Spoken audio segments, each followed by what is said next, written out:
So this is the Amiga 600 with the desoldered RAM chip. The next task for this is to get a new RAM chip on this thing. Actually, even without this RAM chip, it's still quite a functional computer. I've hooked up a floppy drive and a mouse, and I've just booted Workbench 1.3. But you can see there, it's actually got about 300 kilobytes of memory. It's working perfectly well with half a megabyte in, but it'd be nice to get it back up to its full megabyte the way it was intended.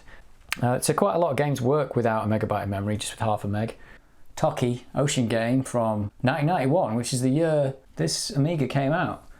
Right, here goes.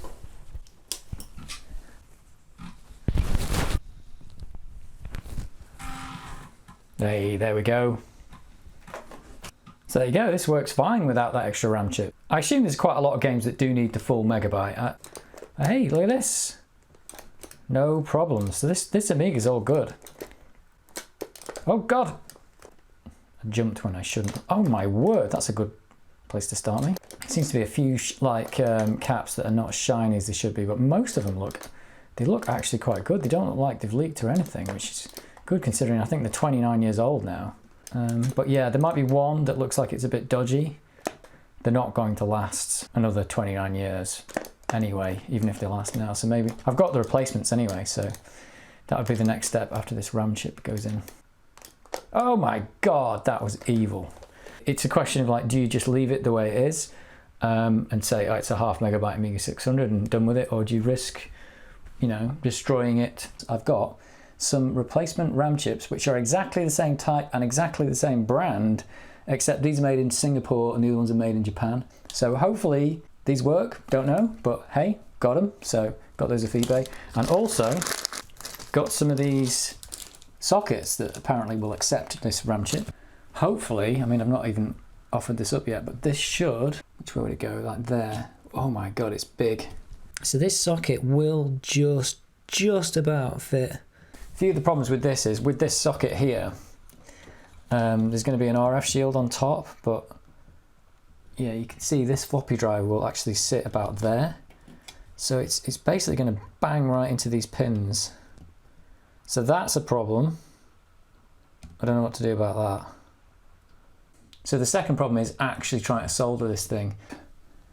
Well, this is a 2.5mm tip, 2.4mm, and you can barely fit it through these gaps.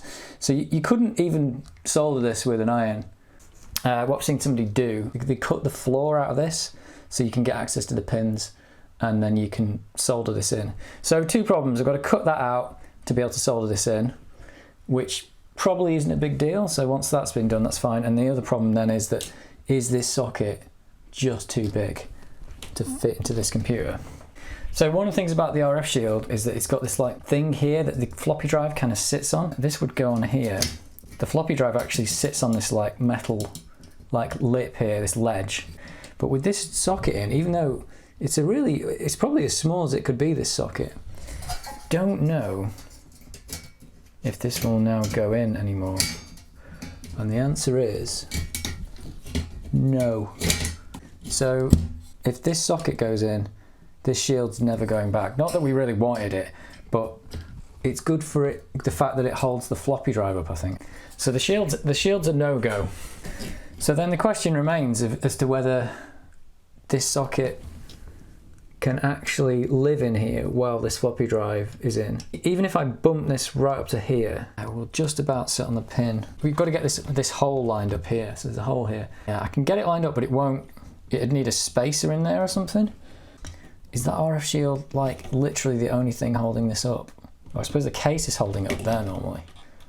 There's definitely questions about how the hell is this going to work. The socket can go in fine, and the RAM chip will go in. This thing will be back to its 1 megabyte, but then I might lose the ability to put a floppy disk in it. Is it possible to put a spacer on this screw so that the floppy drive just sits a bit higher maybe? This might actually work. And you probably can't see it here, but that screw isn't touching. It was spaced up by a few millimeters, and it was propped up under the other side. Maybe this could fit, but my God, it's close to that. But hey, it looks like it could be done. It's going to be dodgy. So I think I am going to put the socket, well, I am going to put the socket in, because I'm not going to solder the chip directly on, and then I'll have to deal with the floppy problem in some way. I think this Amiga is going to work fine after this.